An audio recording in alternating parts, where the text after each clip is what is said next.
This morning, President Biden looking to limit the impact of the war in Ukraine on Americans. A source familiar with the matter telling NBC News the White House is considering releasing 1 million barrels of oil a day from the Strategic Petroleum Reserve for up to 6 months, hoping to ease the spike in gas prices now hitting Americans. An announcement could come as early as today. And on the intelligence front, the question this morning, is Vladimir Putin being kept in the dark by his own advisors? U.S. officials say so, one telling NBC News Putin's senior advisors are too afraid to tell him the truth. We believe that Putin is being misinformed by his advisors about how badly the Russian military is performing.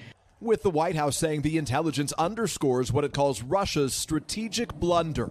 The U.S. also believes Putin is being misled about how the Russian economy is being crippled by sanctions. The Secretary of State offering this assessment. One of the Achilles heels of autocracies is that you don't have people in those systems who speak truth to power or who have the ability to speak truth to power. With estimates that as many as 15,000 Russian troops have been killed and reports of low morale among those still in Ukraine, U.S. officials say they have information that Putin felt misled by the Russian military. Adding there is now persistent tension between Putin and senior Russian military officials stemming from Putin's mistrust in their leadership.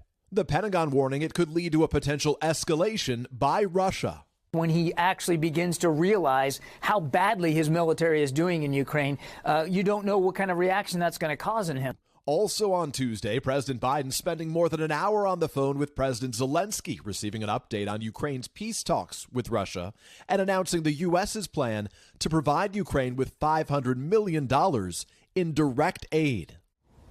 As for that new intelligence, by sharing its findings, the U.S. hopes it may undermine Russia's strategy. It is the latest salvo in an information war between Washington and Moscow.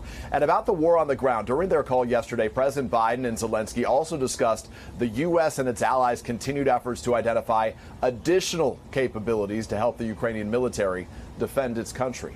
Savannah. All right. Peter Alexander at the White House for us. Peter, thank you.